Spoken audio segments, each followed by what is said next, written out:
This is exactly right. Get into the Hyundai Getaway Sales Event and get away with a deal so right, it almost feels wrong. Right now, you can get great deals on Hyundai's most popular models, including the adventure-ready SUVs like the Hyundai Santa Fe or Santa Fe Hybrid and the Tucson or Tucson Hybrid. Plus, there's the bold and stylish Elantra loaded with the latest tech. Or go all-electric with the Ioniq 5 or the Ioniq 9. So get down to your local Hyundai dealer and get away with a deal you'll love during the Hyundai Getaway Sales Event. Visit HyundaiUSA.com for details. Goodbye. Capture your favorite summer feeling with Pandora Jewelry. Discover a collection inspired by the sunshine, freedom, and moments that make the season unforgettable. From sun-kissed metals to personalized pieces ready to be engraved with your summer mantra. Each design moves with you from beach days to golden nights and every memory in between. Shop Pandora Jewelry's new summer collection in-store or online at pandora.net and let your summer unfold. Goodbye. This episode is supported by FX's The Shards, a seductive drama from executive producer Ryan Murphy. Set in 1980s Los Angeles, the series follows a group of glamorous, deeply entangled high school seniors drawn into a life of wealth, beauty, parties, and excess. At its center is Brett, whose reality begins to unravel when the arrival of a new student coincides with a series of mysterious murders. FX's The Shards, now streaming on Hulu. Goodbye.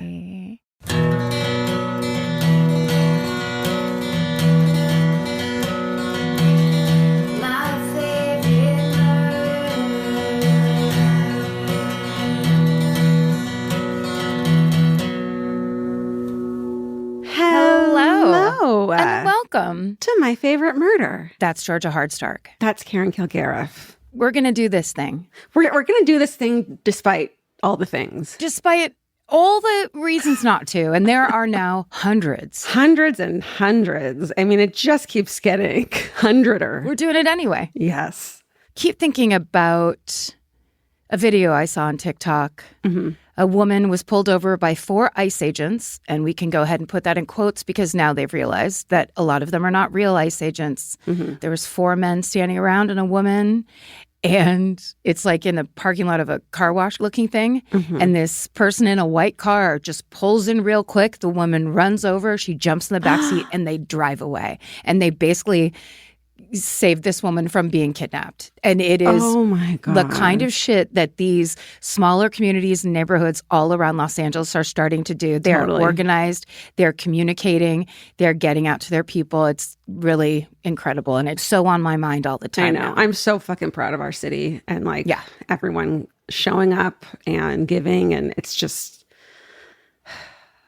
like all you can do because you feel powerless. It's impossible not to feel powerless.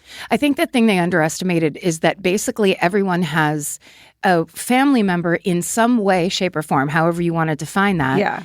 that could be affected by Absolutely. just random kidnappings of we decided you don't belong here Right. because of how you look or what your last name might be. So you're going to go. And the rest of Los Angeles is like, no, you're fucking not. Yeah, 100%. No, you're not. What a time to live in. Truly.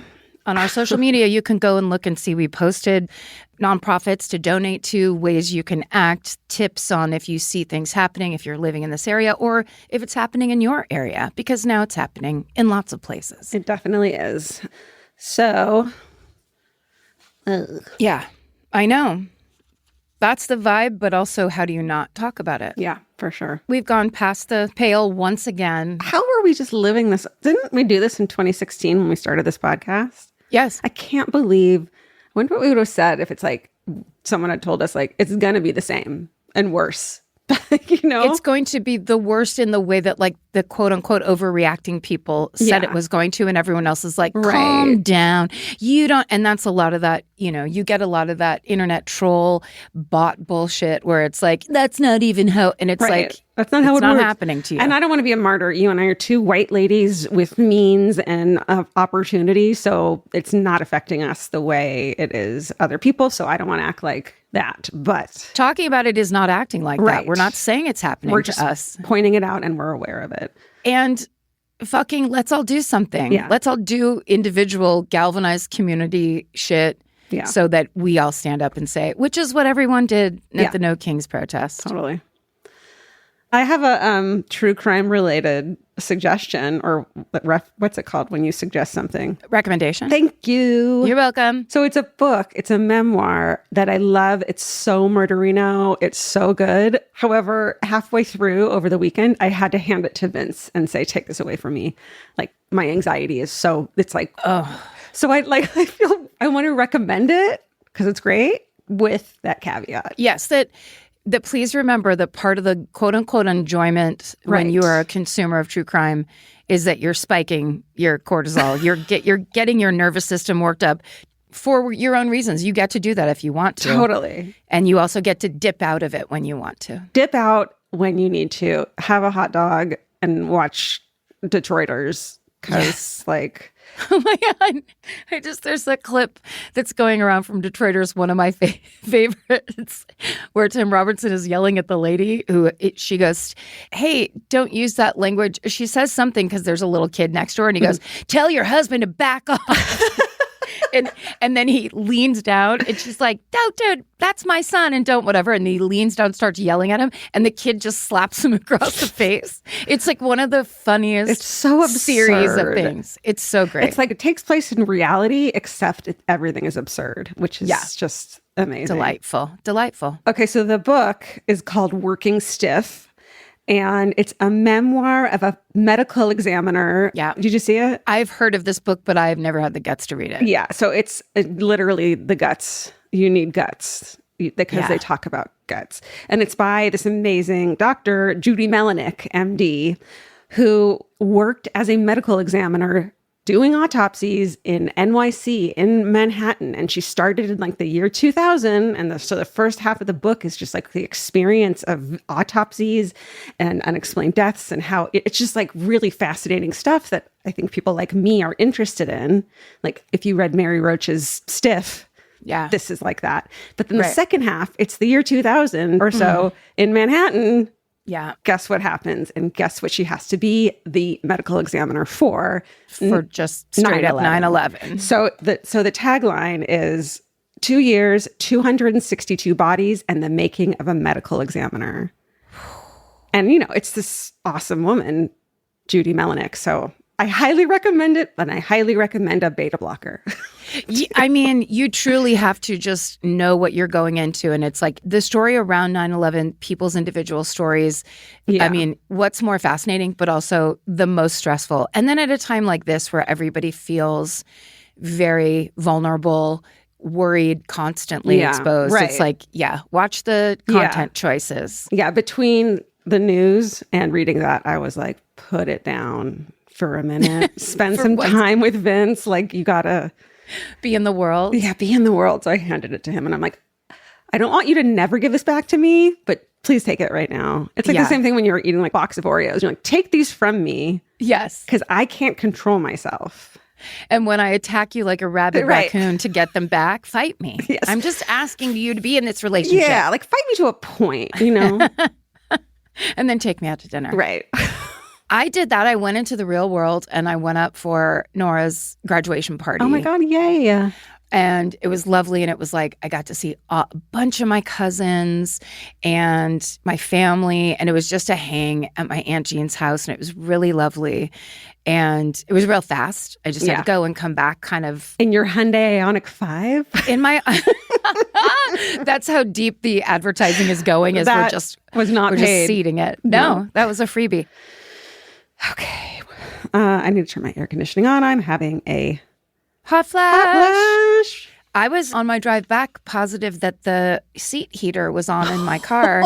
Checked it literally 6 times. And then I was like, no, holy dummy, shit. Just middle-aged. I mean, someday I'll talk about my lose weight quick scam that I did last week.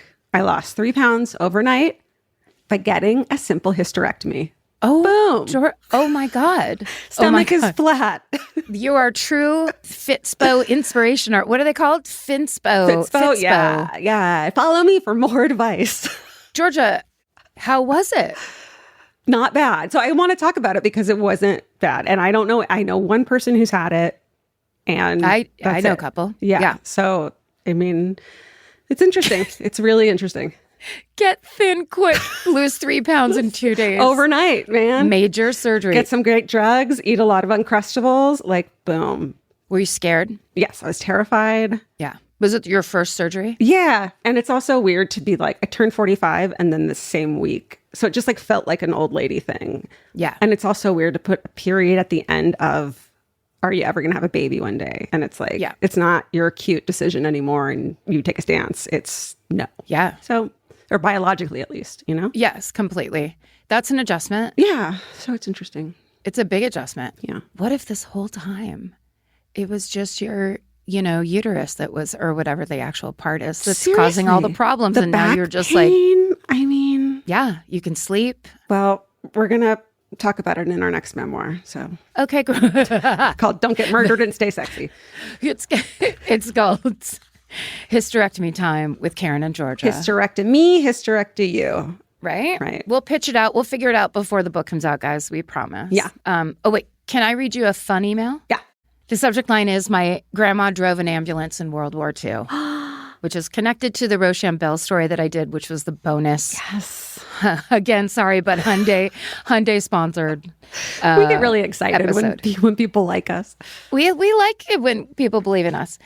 Who doesn't? Yeah. And so this email goes, hi, friends. Let me preface this by saying that what my grandmother did is very different and far less dangerous than the Rochambeaus. So I'm not trying to say it's the same thing, just trying to highlight the ways in which women's support is frequently unspoken. Mm-hmm. My grandmother was a teenager on Long Island, New York during World War II, but wanted to do her part. When planes carrying wounded soldiers from Europe arrived at the airfield on Long Island, my grandmother drove ambulances to take the soldiers from the airfield to the hospital. Wow. As a teenager. And then they say not dangerous, but still an essential service. My grandmother, Barbara, called Bobby by her friends, just turned 98 this month.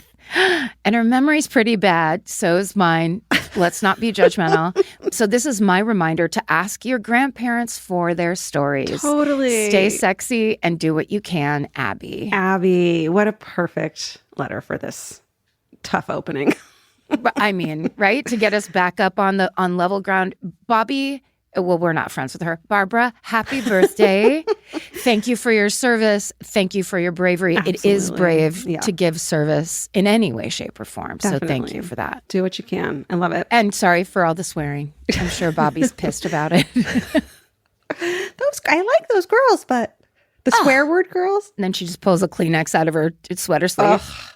All right, so should we do some Exactly Right corner stuff? Let's do it. We have a podcast network called Exactly Right, if you can believe it. Here's some highlights. This week over on Buried Bones, Kate and Paul head to 1931 England, where a hayfield fire leads to this discovery of a young college student's body, and a legendary investigator steps in. Is it Sherlock Holmes? No, he's not real. Stop it. And then over on Bananas, fucking Kristen Shaw. Love her. I mean, she joins Kurt and Scotty to talk about how scientists taught monkeys to use money, and the monkeys immediately turn to lives of crime. So legendary. You can now watch this episode on our YouTube page at youtube.com/exactlyrightmedia. It's the first Bananas podcast video that they're doing. Yes. Will there be more? Be nice to them, and maybe they will make more. I'm so glad. All of those faces are beautiful faces that you're going to want to see. Kristen Schaal is on every single TV show I watch. I know. It's incredible. I just think about it all the time where I'm just like, she's just nailing it left, right, and center. Totally. And on Dear Movies, I Love You, Millie and Casey dive into the 90s camp movies and the 1995 classic Heavyweights. A classic, truly. Also, we recently announced our new podcast, Trust Me, which is about cults, extreme belief, and the abuse of power, has officially joined us here at the Exactly Right Network. So to celebrate, we are going to re-release some fan favorite episodes of theirs every Wednesday leading up to their network premiere on July 30th. This is huge for us. We're so excited about this. This week's favorite episode of Trust Me features Hoyt Richards, who's a former supermodel who was recruited into the Eternal Values cult, and how Fabio was involved in his recovery. Yes, that Fabio. That's Trust Bird Me. in the face on a roller coaster, Fabio. That's Trust Me. Please follow wherever you listen to podcasts. It's like really helpful to them and to us, and we appreciate it. Yeah, support that new show. Also, speaking of cults, hey, you can join our fan cult. We now offer ad-free episodes of this show, My Favorite Murder, and weekly bonus audio and video Plus, you can get access to our Discord, which is what all the kids love to hang out on and talk on. Check it out at fancult.supercast.com. This episode is supported by FX's The Shards, a seductive drama from executive producer Ryan Murphy. Set in 1980s Los Angeles, the series follows a group of glamorous, deeply entangled high school seniors drawn into a life of wealth, beauty, parties, and excess. At its center is Brett, whose reality begins to unravel when the arrival of a new student coincides with a series of mysterious murders. FX's The Shards, now streaming on Hulu. Goodbye. Summer means a whole new world for your feet. They're walking more, sweating more, and going barefoot all day long. For summer feet that need real comfort, there's Bombas. Bombas has a whole line of sport-specific socks for golf, yoga, the gym, and every kind of runner. They also make soft, supportive compression socks that are especially great for summer travel. Bombas sandals and slides are made from super lightweight, cushy, waterproof EVA foam, so they feel incredibly comfortable. And the best part, for every item you buy, Bombas donates an essential clothing item to someone facing housing insecurity, with over 200 million donations and counting. I wore my Bombas compression socks on the plane ride to and from Italy. And listen, I'm a girl of a certain age at this point. It needs to be done. And I felt so comfy and so secure with my cute little Bombas socks. So head over to bombas.com/MFM and use code MFM for 20% off your first purchase. That's BOMBAS.com/MFM, code MFM at checkout.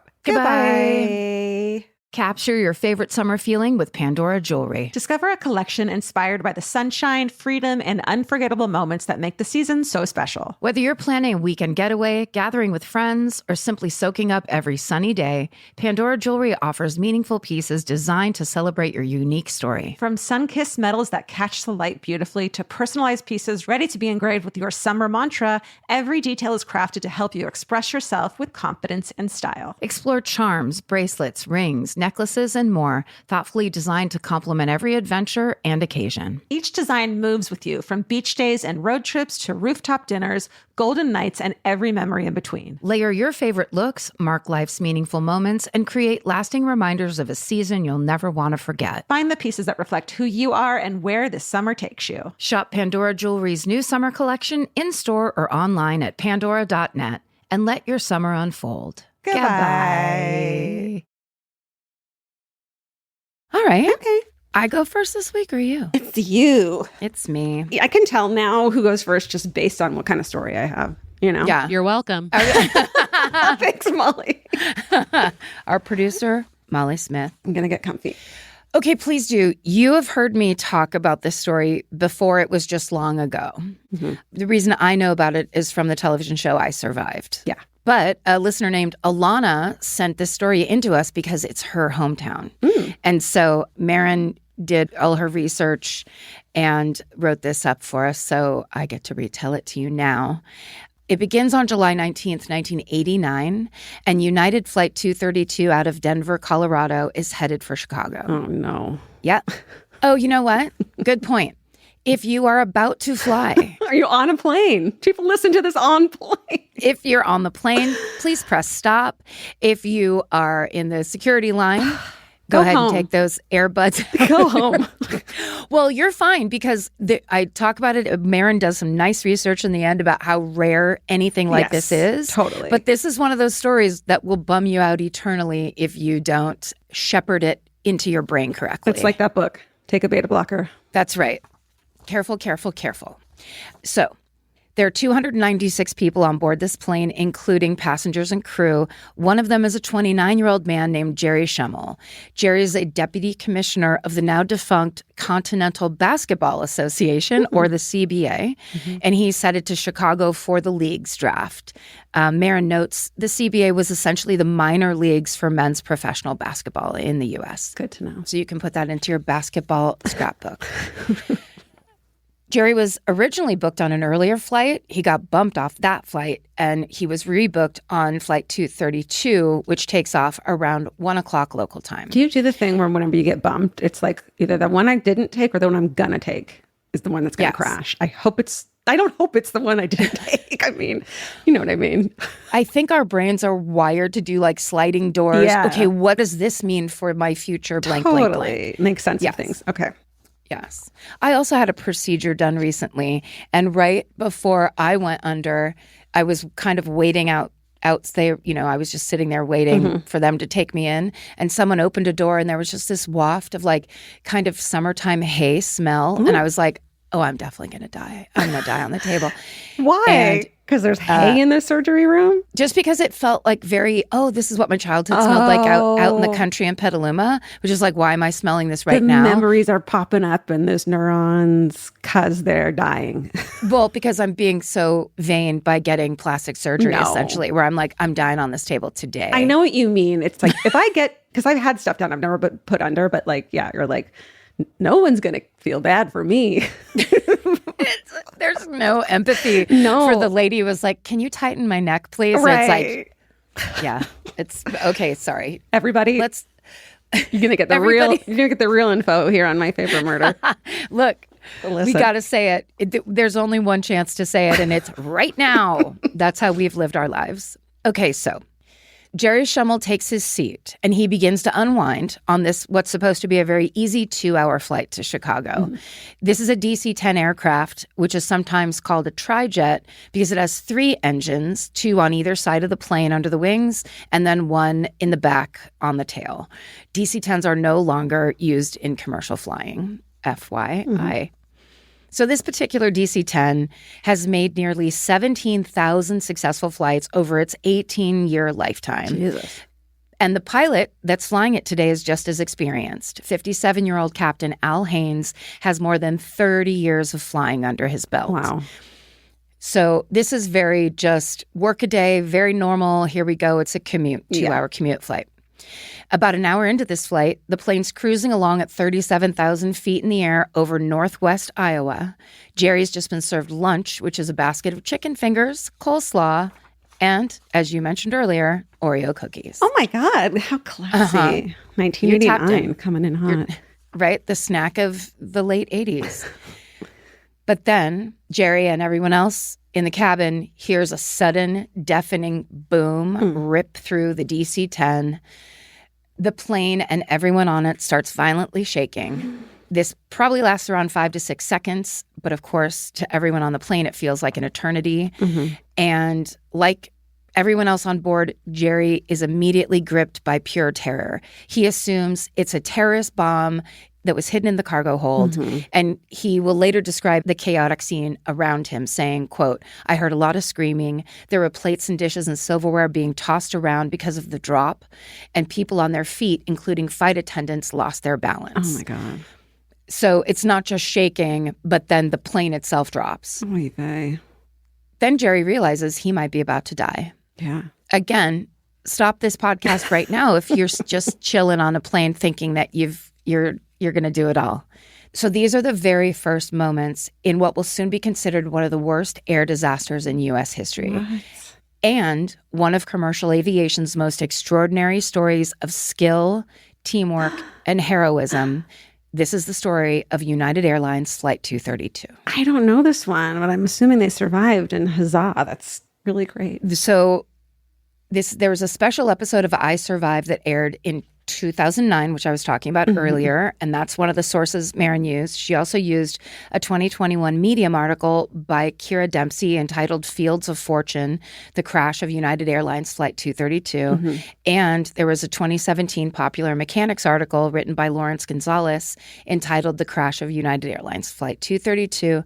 The rest of the sources are in our show notes. And that episode of I Survived, normally they do 3 different people, 3 different crimes. This is like a special episode where all the people on it are people who survived this crash. Wow. So we're mid-flight. We just heard this explosion, and after 5 seconds, the plane finally stopped shaking. So there's 8 flight attendants on this flight, and the lead flight attendant is a woman named Jan Brown. And here's something Jan will later say about this moment of the explosion. Quote, all eyes are on flight attendants when something happens to see how we're reacting so the passengers know how to react themselves. Yes, I'm always doing that.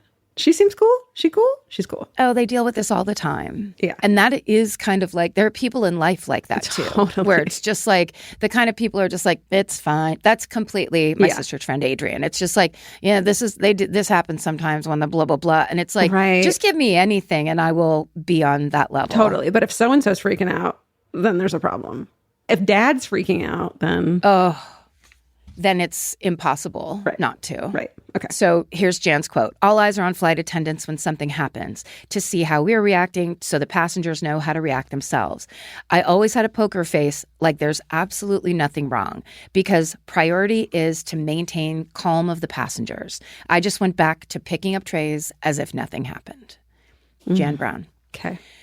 So meanwhile in the cockpit, Captain Al Haynes, his 48-year-old co-pilot Bill Records, and 51-year-old flight engineer Dudley Dvorak are still trying to process what just happened when they feel the DC-10 start to tip toward the right like it's about to roll over. If that happens, the plane will almost certainly spiral down to the earth and crash. You can't let a plane go any one direction too far. Right. And I say that as an aeronautical engineer. So co-pilot Bill Records instinctively grabs the yoke, which is the plane's steering wheel. So yoke is steering wheel and throttle is gas pedal. Bill Records grabs the yoke and he pulls hard to the left to basically balance out that right tilt. At the same time, Captain Hayes is realizing what's going on. It has nothing to do with the bomb. This is not an act of terrorism. Basically, there's been a major equipment malfunction, and he can only guess what it could be. Much later, they'll learn that something called the fan blade, which does not seem like it should be on a plane. It seems like it should be on like the fan over your stove when things are smoky. Right. But they're on planes, and this one broke off at the back of the plane. So what Captain Hayes does know now is that the engine in the tail of the plane has failed. So they're down one engine. All right. Of course, that's not ideal, but the DC-10's 2 remaining engines are fully capable of picking up the slack. Okay. It's the issue with the yoke that is a real problem, obviously. Yeah. So flight engineer Dudley radios to the nearest air traffic controller to let them know what's happened, while Captain Haynes goes down his emergency checklist of what to do following sudden engine failure. And this is where a bad but manageable situation turns catastrophic. Because the DC-10 is uncontrollably banking to the right and threatening to roll over, suddenly the yoke stops working. So co-pilot Records can't level out the plane. This is not something anyone's trained for, but instinctively, Records abandons the yoke and pushes the throttle for the left side engine, and this sudden boost of power on the left side counteracts the tilt to the right. So he can't steer it back, so he basically gasses it up over here. Double time on this side, yeah. Right? Which is, he just did it like, okay, maybe this will work. Oh, God. So nothing is responding on the plane on any of the inputs or commands on Captain Haynes' emergency checklist. Not good. Then, as Dudley watches the plane's gauges, he sees the ones that monitor the hydraulic system drop to 0. Just all of a sudden, all those needles go down.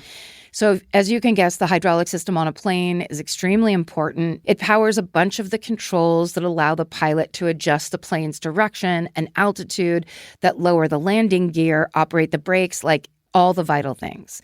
So it turns out that explosion that happened sent hot metal shards. So it's like the fan blade breaks, hot metal shards from the broken fan blade, like are shot through the back of the plane, and they rip through the aircraft's hydraulic lines. So it takes about a minute or two for the fluid to leak out of those hydraulic lines.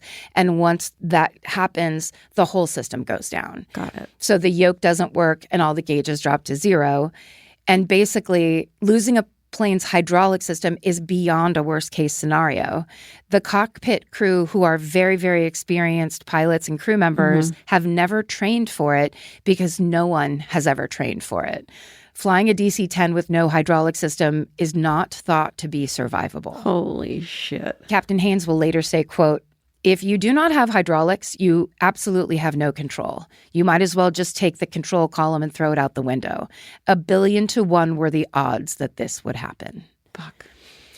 Okay, so here's what's weird or fateful An off-duty United pilot named Captain Denny Fitch happens to also be a passenger on this flight. Like everyone else on board, he knows something's up, so he basically goes up and asks if he can go into the cockpit. Because it turns out Captain Fitch is an expert on flying DC-10s. He actually is a pilot who trains other pilots on how to fly a DC-10. So he goes up, he offers his help, and normally rank and title dominate the very regimented hierarchical field of aviation. Obviously, cockpits, they don't just take people who come up and are like, hey, how about I get in here and give you my 2 cents. Right. But in this moment, Captain Haynes and his crew welcome the stranger's help without hesitation. They put their egos aside and they focus on the emergency at hand because, and they describe it in the I Survived episode, essentially I think they wrapped a belt around the broken yoke so that they keep that tipping wing up, and they're just doing it fully by physical force. Oh my God. And they're, however, probably 30,000 feet in the air. Yeah. So now, with the controls no longer an option to use, this crew decides their best chance of survival is the one thing they do still have, which is the plane's remaining engine power. So the throttles are being used to keep the plane level, and they're going to be used to maneuver the DC-10 as best they can. So this is the most simplistic explainer that Marin wrote for me, which is when the crew fires the throttles, the 2 engines that are left get a power boost, causing the front of the plane to lift slightly, right? So like you're taking off. When they let off the throttles, the plane's nose dips downward and then begins a descent. When they fire the throttle on one side engine, then it turns the plane in the opposite direction and vice versa. So basically, because the plane is still tilting to the right, if they want to go right, they just stop pulling it as much to the left. So they basically are using the gas pedal as a big steering wheel because there's no steering wheel. Yeah. So they just improvised this new way of steering. It's never been done before, as far as anyone knows. It's extremely risky because not gassing the engines enough could result in a nosedive. And once they start to go down, the plane could flip over itself. Yeah. So they're basically just doing everything they can to keep the nose level. Captain Fitch and co-pilot Records are focusing on the throttles while Captain Haynes and Engineer Dudley are frantically making calls to get guidance from someone on the ground. But no one, not United's maintenance team, their emergency response center, or the plane's manufacturers know what to do or what to tell these men. Cool. The harsh reality is that this uncontrollable DC-10 is going to end up on the ground one way or the other. So Captain Haynes and his crew are fighting like hell to control that landing so that the hundreds of people on board have a chance of getting out alive. Damn. It's now 4 minutes after the blast, and the captain calls head flight attendant Jan Brown into the cockpit, and he tells her to prepare the passengers for a crash landing. Jan will later say, quote, "It was just hanging in the air that this was the worst possible crisis. Yeah. I could feel it. It just hit me full force when I opened the door. I remember distinctly thinking, we're at 37,000 feet, and the possibility is we could go straight down. It was pure terror." Yeah, like that's it. Yeah. But Jan maintains her composure and her poker face as she exits the cockpit and she walks down the aisle to go inform her team that that's the situation they're in. And as she does this, Captain Haynes comes over the PA system and he tells all the passengers, quote, "I'm not going to kid anybody. This is going to be bad. We need to prepare for a crash landing." No. The fucking pilot says those words. They don't say that shit. Don't do that. Oh, this is not a an April Fool's joke that they pull every year. That's not their style. No. They're very serious about this shit. I'm not going to kid anybody. Actually, can you kid me, please? Could you? I'm fine with delusion. I'm fine with it. With that, Jan and the other flight attendants kick into gear. They go around and they urge every passenger to remain calm, and they teach them all how to get into what they call a bracing position to get ready to do that when the pilot instructs them to do so. And so a bracing position is you folding your upper body as far forward as you can, like you're going to put your head between your knees, essentially, and you grab your ankles. And that's like your best survival position in this situation. So this is about as bad as it can be, but it does get worse because United has been running a promotion where kids' plane tickets cost a penny. No. So there's lots of children on this flight. Fuck. Including 4 infants, what they call lap infants, which means they don't have assigned seats because their parents are holding them because they're so small. Oh my God. So as the safety protocol of that time dictates, Jan Brown must now instruct those parents to put their babies on the floor during this emergency landing. Holy shit. She later says, quote, "I thought to myself, Jan, I can't believe you're telling parents to put their most prized possession on the floor." Yeah. When Jan talks about this moment in their episode of I Survived, it is the most heartbreaking thing. It is so scary, and it is what protocol dictated at the time. Yeah. It was just her job to tell them this is your best chance of having your baby survive. It's just impossible sounding. Yeah. So meanwhile, up in the cockpit with all the DC-10's down controls and busted tail engine. I love when Marin uses a word like busted. It's just fucking busted. Everything's still being controlled by the throttles. Captain Haynes, Captain Fitch, and the 2 other crew members are constantly communicating with each other and working together to keep the plane level and basically moving forward. At this point, Flight 232 is now somewhere in the sky over Sioux City, Iowa.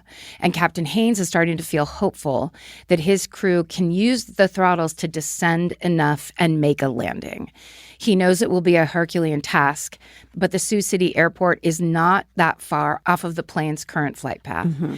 Captain Haynes will later say, quote, "We went to Sioux City because that's where the airplane went. We didn't have enough control to put it down in any place in particular. We just had to keep going until we got to the ground. The idea was to keep it in the air, hoping we could make it to the airport because there are facilities there are emergency vehicles there, and there's a hospital there." Yeah.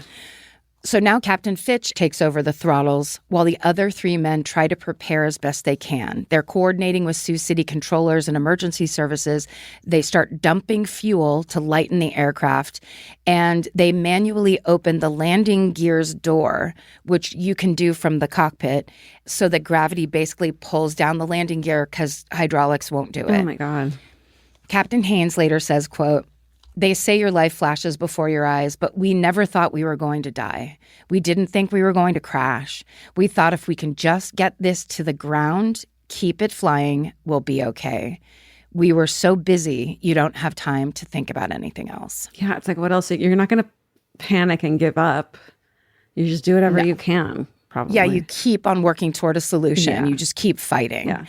especially in that situation. So in the main cabin, of course, there's this eerie feeling, which passenger Jerry Schemmel later speaks about. He's the guy that got rebooked onto this flight. Shit. And he describes it as, quote, "a controlled panic." You could hear people crying. You could hear some people crying out loudly. But for the most part, people kept calm. I think we were all just trying to figure out how we were going to survive this thing. And then he adds, "We were probably as ready as we could be for a crash landing, and we knew it was going to be that. Captain Haynes told us over and over, 'We're in trouble,' or 'We don't have any control of this plane. You've got to be ready. You've got to listen. Flight attendants, you've got to know what you're doing.'" Shit. I mean, that's so off script from anything you've ever heard a pilot say Totally. over the loudspeaker. It's just must have been so horrifying. Sorry, we're still in the quote. "We knew we were going to crash. I think by the end it was like, let's get this thing over with. Let's go." Because just the tension. Yeah. So now the runway at the Sioux City airport comes into view. Captain Fitch on the throttles easily sends the plane into a wide rightward turn. And then as it circles back around, Captain Haynes is hoping he can get the plane lined up as closely as possible to a runway. This is an extremely difficult task. They make several attempts. They do 3 huge loops. It takes about 45 minutes of trying and looping back around and trying to get closer and closer. The captain finally feels ready to make an attempt to land on the tarmac. And this is when Captain Fitch tells Captain Haynes, quote, "I'll tell you what, we'll have a beer when all this is done." Oh, God. And Captain Haynes responds, quote, "Well, I don't drink, but I'll sure as hell have one." So they begin their descent. When the DC-10 is about 100 feet off the ground, Captain Fitch is thinking this, quote, "Your attitude is, I will do this, I will do it. I will not accept failure. I will not accept anything less than the best. Even if I die, that's the way I'm going to die. Right. That makes sense. So as hard as they try, the crew simply cannot slow this plane down enough because they can be lined up. They can, Right. all those things can come together, but they are going 270 miles an hour. And that's twice as fast as any plane normally landing would be going. Jesus. Okay. So they're not slowed down. Right. They have no controls. So they overshoot the airport. And then as they're coming down, they're so close to the ground, out of nowhere, the right wing drops out and the DC-10 nosedives and the plane smashes they're now over a cornfield. They've overshot the airport. They're over a cornfield and they just smash straight into the cornfield. Oh my God. Passenger Jerry Schemmel, who is in the bracing position, will later say, quote, "It wasn't a crash landing. It was us dropping out of the sky and slamming into the earth." Dude. For all the thoughts I had about what it was going to be like, I wasn't ready for that. Oh my God. I thought, all right, a crash landing is a crash, but it's a landing. Ours felt like we just dropped out of the sky. Yeah. Jesus. So immediately after initial impact, Jerry feels the DC-10 bounce a few times. It almost seems like the plane is about to take back off again, but instead, the nose turns downward, the tail comes up, and the plane begins flipping forward over and over. So it basically is in this these forward cartwheel kind of moves. Holy shit. Can you imagine seeing that? Just standing there seeing a fucking jet plane cartwheeling. You know who did was the local news, who had heard that it was this emergency landing was happening, and they were posted up. You can watch it yourself. Oh my God, I don't want to. There's footage. No, thank you. Yeah, I wouldn't. I wouldn't at all. But if that's something that is what you need, you can watch it, and it's very, very upsetting. So this airplane smashes into 5 pieces, and the pieces scatter, and they are buried into the ground among 7-foot-tall stalks of corn, which is very surreal. Some of the pieces skid for nearly a mile before they erupt into flames. Air traffic controllers who had just been speaking with the cockpit crew turn away from the site because they believe they've just witnessed the deaths of everyone on board. Yeah. And as I say, local news crews capture the disaster on film in real time. Jerry Schemmel and the head flight attendant Jan Brown are in the middle section of the plane, which, when it flips over, drills down so deeply into the cornfield that no daylight is visible outside of the windows. So it kind of goes down into the ground almost like a pencil. Yeah. And that's the front and the middle. They, I believe, are in the middle. Okay. They're basically in the first half of the main cabin, and in front of them was first class, and then the cockpit past that. Okay, got it. So now everyone in this part of the plane is hanging upside down in their seats. The only thing providing any light is fire. Jesus. Jerry describes this hellish scene, saying, quote, "People were thrown all about the cabin, some still strapped in their chairs, some thrown from their chairs. They were out of their seats, whether their seatbelts had given out or the rivets in the chairs had given, then the debris and the smoke and the fire at the same time." Jan Brown blacks out, and when she comes to, she doesn't know if she's alive or dead. Oh my God. But she will later say, quote, "I realized, oh my God, I'm still thinking. And then I thought, if I'm thinking, I'm still alive." The job just kicked in right after that. I heard someone behind me say, "There's an opening." Sure enough, there's a big open hole where the first class galley had been. Jesus. So Jan and her colleagues immediately start getting passengers to safety. And she says, quote, "I was focused on getting these people out. I was holding this debris back and they were walking by me. And it felt like I could have been saying, 'Thank you for flying with us today.' It was so calm. I guess because we were all in shock." I mean, what an incredible thing. She did what she was trained to do. Yep. She didn't freak out, which is just so incredible. You know, it's like flight attendants are people. They're just people. But they're badasses. They're like nurses where it's like, I have a job to do now. Yes. In this situation, it is like their first responders. Totally. They have to have nerves of steel like that. They have to be the leaders. She definitely was a leader. But that idea of they're getting people out of the hole basically in the front of a broken piece of plane. And that means there's people walking by you that just survived a plane crash. Like, what the fuck? Right. Okay. And then there's people who haven't. Right. So despite being in the same section of the plane, Jerry and Jan are actually separated by a thick wall of smoke. But Jerry's found an exit point on his side of that smoke wall that leads out to the cornfield. So now he starts helping people get out. But pretty soon he realizes it's becoming too dangerous to stay inside the wreckage. Yeah. Jan Brown says, quote, "The smoke was coming toward my position. I've never seen anything so dark and so lethal. This dark gray like you would see in a tornado, except it was coming from what was now the ceiling. It had been the floor, just reeling toward my position. In the back of my mind, I thought this could blow up any minute. We're trained that when fire is too hot, the water is too deep, and the smoke is too thick, that's when you leave. So I left." Wow.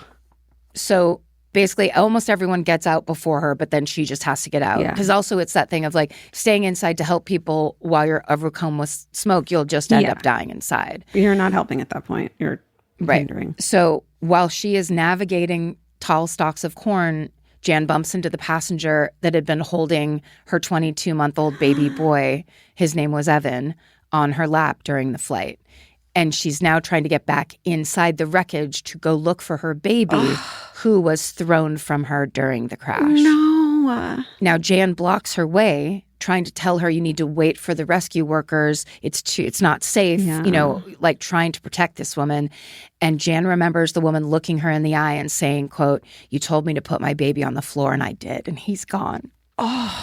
This is what makes that fucking show, I Survived, so just incredible. It's because like these stories of survival, the reason it's so compelling is because people die. And so it's like the people who don't die get to tell the story. But that in and of itself is this burden. It is simultaneously, oh my God, thank God, and what a miracle. And also this burden and this, it isn't like, especially in her situation where she was representing the known policy of the time. And this woman's like, now I don't have my baby and it's because of you. Yeah. Horrible. So she adds, after she says that part, she says, "I will live with that for the rest of my life." Baby Evan does not survive this plane crash. Oh, man. I was hoping you were going to. I know. But I will a little bit right now because Jerry Schemmel, who is the passenger who was helping people off the plane, is now also realizing he needs to get to safety. Everybody has the same thing. It's just like, it's time to run. He says, quote, "I thought the wreckage might explode. It always does on TV. I thought about sprinting away, and at about that time, I thought I heard crying back inside. I didn't think about it. I didn't weigh the risks. I didn't think if I go back into the plane, I might not get back out. I just heard it, reacted, and the next thing I knew, I'm back in the plane." So through this smoke, Jerry follows the sound of crying to a closed overhead bin, which is now on the ground because the plane is upside down, right? Yeah. The cabin is upside down. And when he unlatches it and reaches inside, he pulls out a baby girl. What the fuck? He says, quote, "I scooped her out with one arm, and as soon as I touched her and put her in my arms, she stopped crying. I held her out in front of me. She had a little scrape on her face, a cut below her left eye. I wiped the blood away with my sleeve, and that was it. That was the extent of her injuries. We were later told she'd been thrown 20 rows through the plane into that overhead bin and came out with just a scrape on her face." Oh my God. That baby's name is Sabrina Michelson, and she is just about a week shy of her first birthday. She then is reunited with her family, who also all miraculously survived. Can you imagine? Okay, so it takes the first responders about half an hour to find the cockpit, which has been flung far away from the rest of the wreckage and is buried in the corn stalks. Cranes have to be brought in to save the 4 crew members inside, who all have life-threatening injuries. But they all survive, all 4 of those men, including the guy that did not have to go up there and just was like, hey, let me help out. Damn. So of the 297 people who walked onto Flight 232 that day, 112 of them died in this crash. Oh my God. Making it one of the worst air disasters in U.S. history. Holy shit. But at the same time, against all odds, 184 people survived this unsurvivable event, including 3 of the 4 infants that Jan Brown had to tell the parents to put on the ground. I mean, what a miracle that anyone survived, let alone that many people. Completely. It's almost like if it had been anyone else in the cockpit, they weren't supposed to. Anyone was supposed to be able to survive that. Right. And just the idea of like a plane cartwheeling and breaking into 5 pieces. No. Like the idea that anyone could. What was the area that had the most survivors? And yes, I always want to know that. It's not first class. I think it's mid. I don't think it's ever first It's class. never first class. I think it's the back of the plane. I think usually. it's mid or back. Yeah. But I do think it's probably, I mean, we should have a name for this, like as opposed to corrections corner. It's like hypotheses that's definitely wrong corner. But this is my thing is if the explosion was in the back of the plane, it might change the odds, right? Because you guys, it's not like a normal plane crash. You guys know what to do. Tell us statistics. Tell us stuff that you also don't know about, but look up for 1 second on Google and act like an expert anyway. And email us. Okay. The survival of these people is a testament to the quick thinking and the teamwork demonstrated by Captain Al Haynes, Captain Denny Fitch, Bill Records, Dudley Dvorak, and the calm leadership of lead flight attendant Jan Brown and her crew, and the courage of the regular people on board who became incredible heroes like Jerry Schemmel. The crew of Flight 232 become national heroes overnight. They are recognized by the U.S. government with Polaris Awards, which honors exceptional and courageous airmanship. They're celebrated in a ceremony at the White House, and to this day, they're remembered for pulling off what many call an impossible landing. Damn.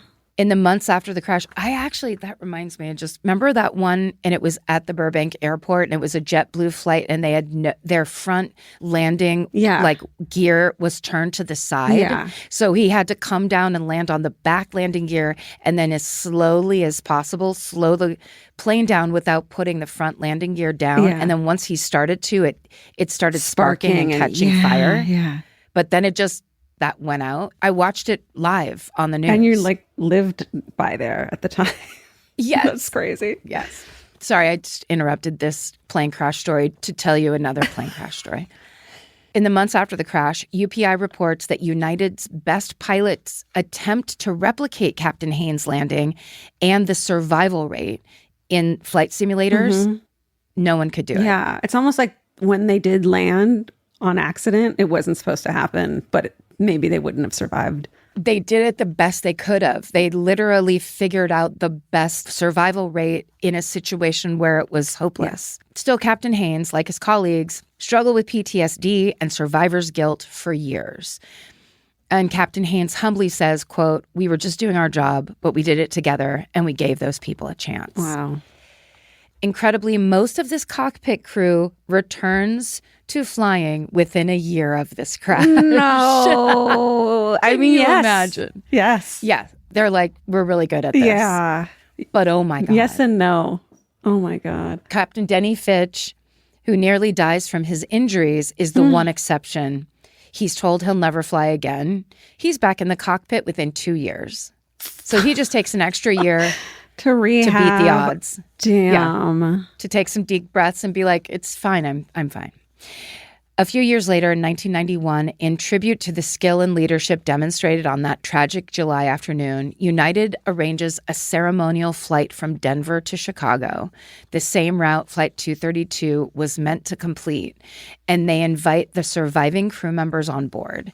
This will be Captain Haynes' last flight as a United pilot before he retires. Wow. Captain Haynes passes away several years later in August of 2019, just shy of his 88th birthday. Wow. Captain Denny Fitch becomes a motivational speaker, and sadly, he dies of brain cancer in 2012 when he is 69 years old. Jerry Schemmel, meanwhile, struggles emotionally following this disaster, and he credits his faith and his passion for bicycling with uplifting him from his trauma. And listen to this, so good. Every year for the last decade, Jerry Schemmel makes a 112-mile cycling trip to honor the 112 victims of Flight 232. Oh. And in 2019, he tells the New York Times, quote, "I just want to make sure their families know they're not forgotten." Oh, my God. And then there's lead flight attendant Jan Brown, who becomes a fierce lobbyist for increased child safety on airplanes. Yes. For more than 2 decades, she's devoted her life to banning the practice of babies sitting on their parents' laps during flights. Wow. This move is widely supported by pediatricians, as well as the largest union of flight attendants in the United States, who consider car seats to be the safest option for a small child while flying. Yeah. Jan Brown dreams of getting a law passed in baby Evan's name, and she has said, quote, "That's what I can do for Evan to make sure he's not forgotten. I'll be doing this for the rest of my life." Oh, damn, that hits you. Also, it's like the burden she is taking when it's like, this was your job. Totally. They told you this was the way you had to do your job. Yeah. Anyone you would did say everything, that, right? It doesn't matter. Yeah. That's incredible. Since this disaster, improvements have been made to airplane design and infrastructure that aim to prevent anything like this from happening again. And even though it's too late, just to reassure you, if you have a flight coming up in 3 months, flying today is very, very safe. Mm-hmm. The most recent safety report from the trade group International Air Transport Association found a very low accident rate of 1.13 per million flights, which means that there's roughly one safety incident for every 880,000 flights, Damn. Making them extremely rare per the association standards. Mm. And that is the story of the impossible landing of United Flight 232. Holy shit. I had never heard that. Incredible. I could have sworn I told the whole thing. I could have sworn I was like, I think I did this already. And it's like, no, you just watched that TV show. That's incredible, especially on the heels of that tragic crash in India. I mean, oops, I watched the video. Don't do that. No, don't do that. It's horrible. This episode is supported by FX's The Shards, a seductive drama from executive producer Ryan Murphy. Set in 1980s Los Angeles, the series follows a group of glamorous, deeply entangled high school seniors drawn into a life of wealth, beauty, parties, and excess. At its center is Brett, whose reality begins to unravel when the arrival of a new student coincides with a series of mysterious murders. FX's The Shards, now streaming on Hulu. Goodbye. Capture your favorite summer feeling with Pandora Jewelry. Discover a collection inspired by the sunshine, freedom, and unforgettable moments that make the season so special. Whether you're planning a weekend getaway, gathering with friends, or simply soaking up every sunny day, Pandora Jewelry offers meaningful pieces designed to celebrate your unique story. From sun-kissed metals that catch the light beautifully to personalized pieces ready to be engraved with your summer mantra, every detail is crafted to help you express yourself with confidence and style. Explore charms, bracelets, rings, necklaces, and more, thoughtfully designed to complement every adventure and occasion. Each design moves with you, from beach days and road trips to rooftop dinners, golden nights, and every memory in between. Layer your favorite looks, mark life's meaningful moments, and create lasting reminders of a season you'll never want to forget. Find the pieces that reflect who you are and where this summer takes you. Shop Pandora Jewelry's new summer collection in-store or online at pandora.net and let your summer unfold. Goodbye. This podcast is brought to you by Squarespace. Every successful small business starts with someone saying, I wonder if people would actually buy this. Squarespace gives you everything you need to find out. From consultations to events and experiences, you can showcase your skills with a customizable website designed to attract clients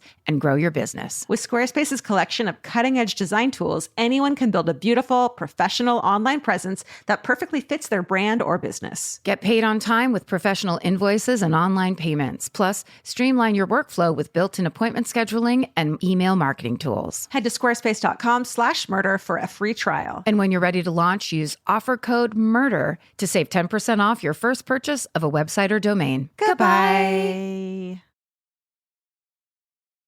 Great job. Oh, thank you. What a story.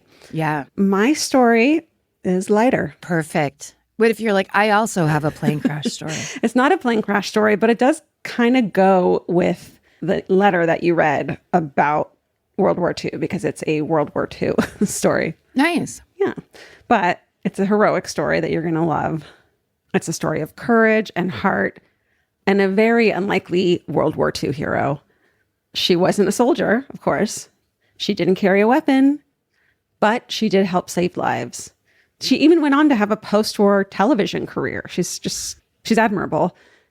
Amid the chaos of the Pacific Theater, this tiny figure, no bigger than a loaf of bread, proved that bravery comes in all sizes Today, I'm going to tell you the story of a fearless heroine named Smoky, a teacup Yorkshire Terrier who not only helped construct vital communication lines under enemy fire, but is also widely celebrated as the world's first therapy dog. What? I love this. This has been on my future story list for so long.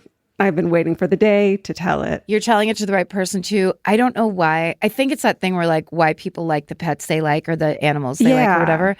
I have a real terrier thing. I love, that's the kind of dog Blossom is. That kind of like a little ratter, a little kind of like ratter, the little wire hair, kind of like they're up for it. They're barky and yappy, but they also are smart and they like to pick up one paw when they're like listening. They pick a paw. Yes, Cookie does that. My favorite. I know. They're the cutest. Yeah. So the main sources I use for this story are an article in the Mansfield News Journal by Tim Clark and a book called Yorkie Doodle Dandy, which is a memoir by Bill Wynn, the veteran who raised her. And the rest of the sources can be found in the show notes. So it's February of 1944, and we're on the island of New Guinea. It's an island just north of Australia, and in 1942, Japan invades the island, and New Guinea becomes one of the most miserable battlegrounds in the Pacific. There's dense jungle and intense heat and several infectious diseases, making this place an incredibly dangerous and grueling place to be for everyone. That said, it's worth mentioning that the people who probably suffer the most, I will say, of course, is the island's indigenous population who are caught in the middle, and they do suffer horrific abuses. So you've got to say that too. So in 1943, an American soldier is in New Guinea, and he's fixing a broken down Jeep when he hears a whimpering noise coming from the tall grass. When he goes to investigate, he finds an abandoned foxhole. And in it, inexplicably, is a tiny 4-pound adult Yorkie. And this is so weird because it's not like a mix. It's not like a super mutt. Yeah, some stray dog from a local village or something. Right. It's like a Yorkie, which is actually like kind of a beautiful dog, right? And I actually don't... Sure. I don't know... Yeah, it's a beautiful dog. I don't know any personally, so I went online to make sure that anyone who wants to look them up can. You wanted to make sure those were available online? Well, my favorite online. Yeah, totally. And I didn't really know anything about Yorkies, so I looked it up. It's a British breed of toy dog, terrier type. It's among the smallest of the terriers and all breeds, really. It weighs no more than 7 pounds. And it originated in the 19th century in the English county of Yorkshire, of course. And they're introduced in North America in 1872. And they're described as having the confidence of a lion in a teacup body, just like you like. And PetMD.com says they are affectionate, playful, and sometimes bossy little dogs that have a lot of energy and need to be mentally stimulated. Yes. Very true. And so if you want to go on Instagram and look up a couple Instagram famous Yorkies so you can picture one, there's Ducky the Yorkie, Peanut the Yorkie, and my absolute favorite, Eddie on Wheels, this senior citizen Yorkie who is such a grump. The videos are just his owner trying to get him out of bed in the morning. Oh, I've seen that when he growls. Yes. I just watched that on TikTok the other day. It's hilarious. It's just so great. So that's what we're dealing with here. Love it. So the soldier who finds this dog sells it to a friend. He's like, I don't want a dog, but this dude named Bill Wynn is really excited. He's about 19 or 20 years old. He's in the Air Force. And, he's pretty miserable at the moment on New Guinea. And having this dog just immediately lifts his spirits. Yeah. Because Bill has always loved dogs. As a kid in Ohio, he would form deep relationships with the neighborhood strays and on several occasions adopted and trained them. He writes, quote, I know what kind of family lives in a house by observing its dog. And this is really offensive. If the dog is calm, slow-paced, its people are quiet and serene. A charging, excitable dog probably lives with children. Yeah, them fighting words. Or people with childlike spirits. Yeah, exactly. Bill had wanted to join the military after high school, but his fiancée, a woman named Margaret, had convinced him not to. But it doesn't matter because about a year later, he gets drafted and winds up in the Air Force. In New Guinea, Bill pays £2 Australian for the little Yorkie, Which do you even want to try? 2 Australian pounds in. So the Australian pounds are worth at the time like $6.44. Oh, okay. So if you could do that. So it's the 40s. Yeah. But it's an Australian pound, but American dollar in the 40s. I'm just going to go ahead and throw it out there. It's like around $40. So it should be. It's not. It seems like the soldier who was selling it knew he had a mark on his hand. This guy really wanted this dog. Yeah. So he ends up paying in today's money $119 for this dog. Sure. It's like kind of expensive. Expensive, especially when you're a GI over in like fighting World War II. Yeah, I don't think Bill played it cool when he was like, do you want the dog? I guess I'll take the dog. No, Yeah, no. He like pissed his pants. He was like crying and like, please, it means the world to me. I'll pay anything. Yeah. You guys, you got to play it cool. Come on. So he says, quote, I could hardly wait until quitting time to claim the weird little creature and give some serious attention to her physical condition, end quote. The soldier who found the dog uses that money to buy his way back into a poker game. So everyone's happy. We all have our vices. Yeah. Bill names the dog Smoky. So Bill and Smoky instantly have a special bond. Bill is an aerial photographer, which is so cool. So his main responsibility is to take reconnaissance photos. And he takes Smoky along with him on his flights over the Pacific on many missions in the cockpit with him. A tiny Yorkie. In his little front pocket. Aw. Yeah, you could tuck him in your shirt. There were about 500,000 other war dogs that did bravely serve in World War II, which is so interesting. But these were official service animals that had been trained by the military. They're not 4-pound Yorkies. Found in a hole. Right. Yeah. They had their own rations and dedicated medical care, but Smoky has access to none of these things. So Bill shares his rations with her. She's particularly fond of scrambled eggs. Are those powdered scrambled eggs? You know Oh. they are. Oh, God. Whenever he can find one, Bill gives Smoky an extra can of Spam, which is like bigger than she is. Smoky sleeps in Bill's cot in a little blanket made from the felt from a pool table. Oh. I know. To give Smoky a bath, Bill first dunks her in a helmet full of soapy water and then a helmet full of clean water. Like, I'm just picturing war. It's so awful. Like, service animal. You need an animal. Like you see the cats standing on the shoulders of servicemen and women, and you're like, Yeah. I would freak out. I'd be so happy. It would make you so happy. And also, there is all that science about like there's that kind of animal human pheromone that when it's shared, it's like mutually beneficial to both. That's why we all like each other. Yeah. Despite the limited resources and complete lack of formal military training, Smoky is whip smart and learns commands from Bill very quickly. She turns out to be tough as nails as well. While many of the other war dogs in the Pacific Theater develop paw injuries from running on coal-strewn beaches, Smoky has no issues, perhaps because she's so little and light on her feet. Bill teaches Smoky to sing along while he plays the harmonica, and she spends her evenings entertaining the troops. Could you imagine on a little stage?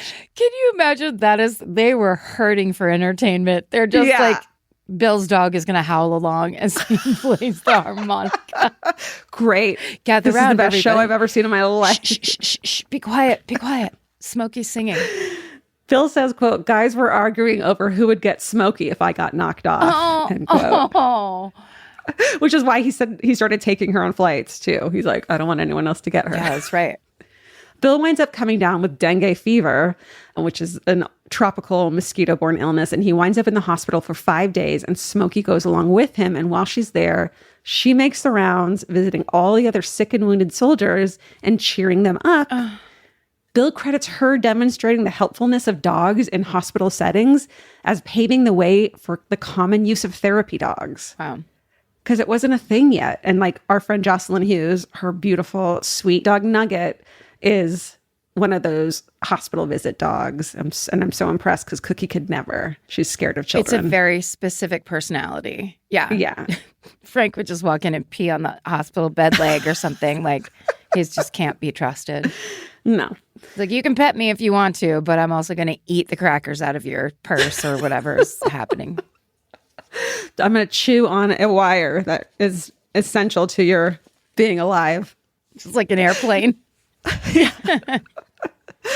Bill says, quote, she was the first therapy dog. All the lines of therapy go back to Smoky. She was a real spirit lifter, end quote. I mean, you would think if you were laying in bed injured from a battle injury, and a teacup Yorkie walked by, you'd be like, oh, I'm hallucinating. This is crazy. Totally. And then it's like, no, she's real. Pet her. And you can pet her and she'll sing for you. So Smoky's best remembered for one particular important act of heroism that I'm going to tell you about. So it's 1945. It's towards the end of the war, and Bill becomes involved in what's to be known as the Luzon campaign, which is a battle on the island of Luzon in the Philippines. At the beginning of this campaign, the Army needed to construct an airfield, and to do this, they needed to create some communication infrastructure. And this would mean about 3 days of digging to lay a telephone line. And doing that digging, those 3 days of digging, would expose those soldiers who are digging to enemy fire because they're just right there in the open. Yeah. And then also it would endanger at least 40 pilots who would have to try to protect them from above. So just a really dangerous mission. But the U.S. has one crucial weapon, Smoky, the 4-pound Yorkie. So right near the area where the Army had intended to dig a ditch for the communications cable is a pre-existing culvert with a small pipe in it, about 8 inches wide, running about 70 feet, the length of what will be the Army's new runway. So it's far too small for a person to go through or one of the trained military dogs because they're big, but it's plenty big for Smoky.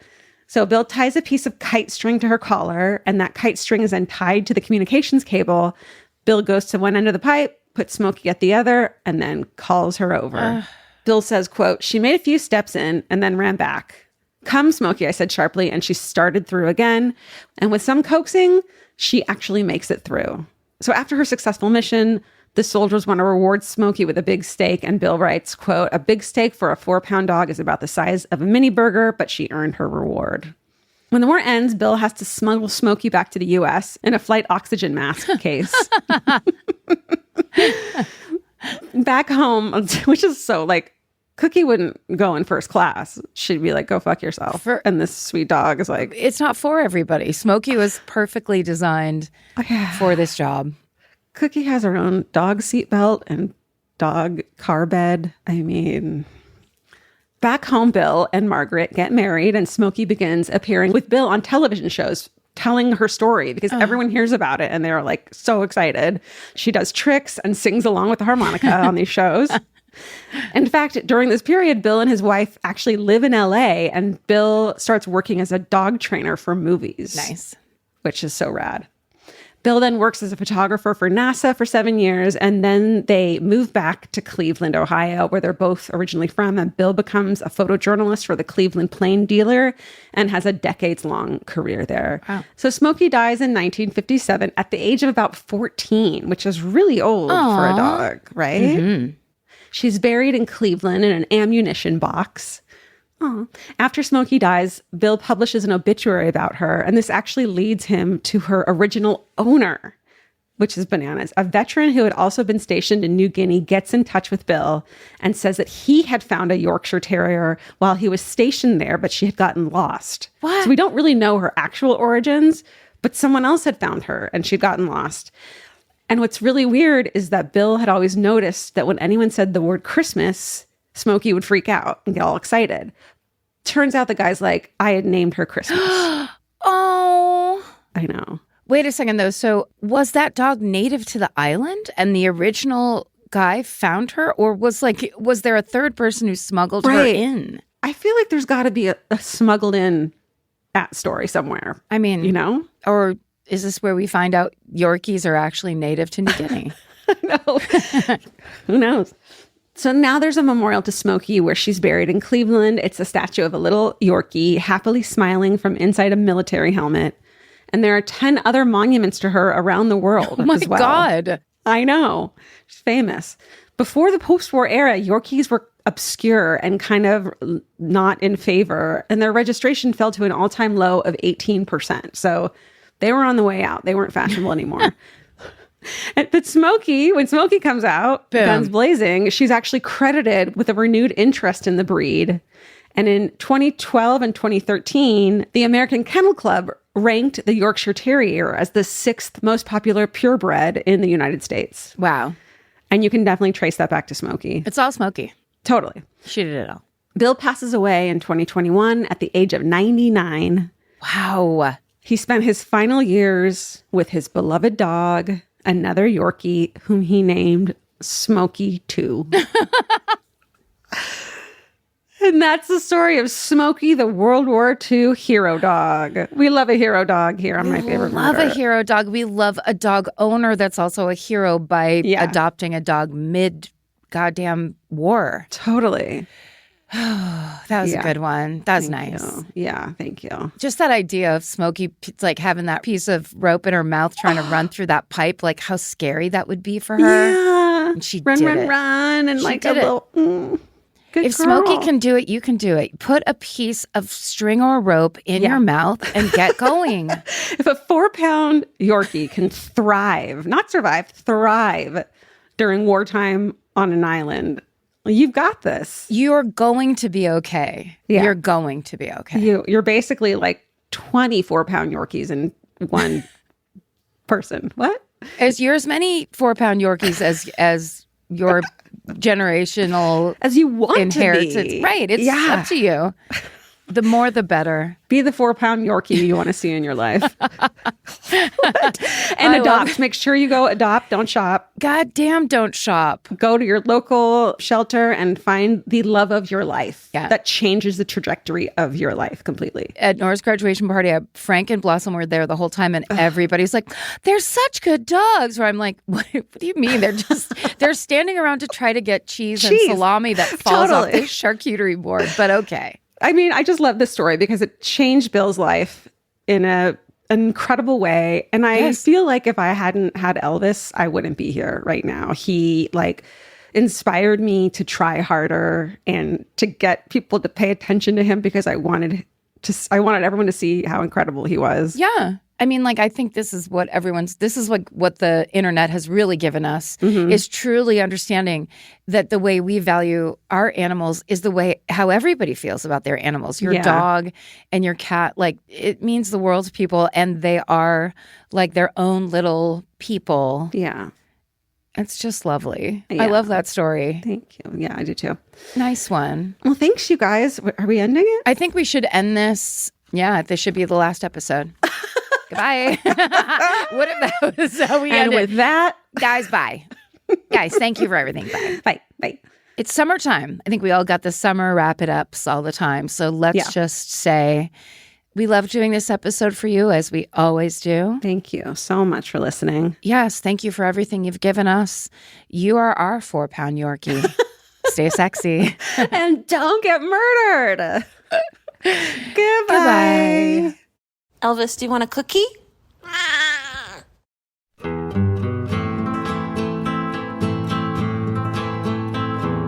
This has been an Exactly Right production. Our senior producers are Alejandra Keck and Molly Smith. Our editor is Aristotle Acevedo. This episode was mixed by Liana Scolacci. Our researchers are Maren McGlashan and Allie Elkin. Email your hometowns to myfavoritemurder@gmail.com. Follow the show on Instagram at myfavoritemurder. Listen to My Favorite Murder on the iHeartRadio app, Apple Podcasts, or wherever you get your podcasts. And now you can watch us on Exactly Right's YouTube page. While you're there, please like and subscribe. Goodbye.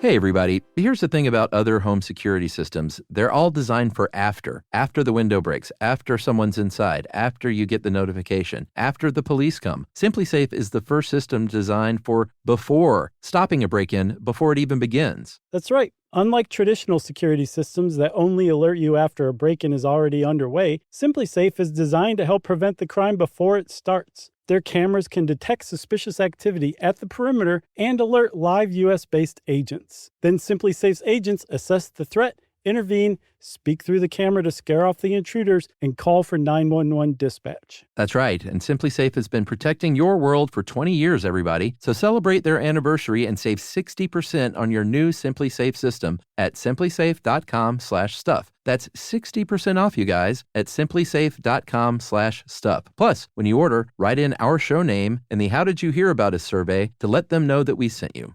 Don't forget, there's no safe like SimpliSafe. Vacation planning should feel like a breeze, not a deep dive into countless travel sites searching for the best deal. With Cheap Caribbean's Budget Beach Finder, you can search every destination and every date all in one search. You'll save time and money with the Budget Beach Finder. Say goodbye to endless scrolling and tab hopping, and hello to Budget Beach Bliss at your fingertips. Go to cheapcaribbean.com to try out the Budget Beach Finder and see just how stress-free vacation planning should be. Goodbye. Hello, beautiful. I'm Amy Errett, founder of Madison Reed, a hair color company I named after my daughter. Our prestige salon quality hair color delivers gorgeous, multi-dimensional color and 100% gray coverage. Color at home or visit one of our 95 plus hair color bars nationwide and let our licensed pros do it for you. Visit madison-reed.com and use code podcast20 for 20% off your first order or service. Confident, bold, unstoppable. That's the power of Madison Reed.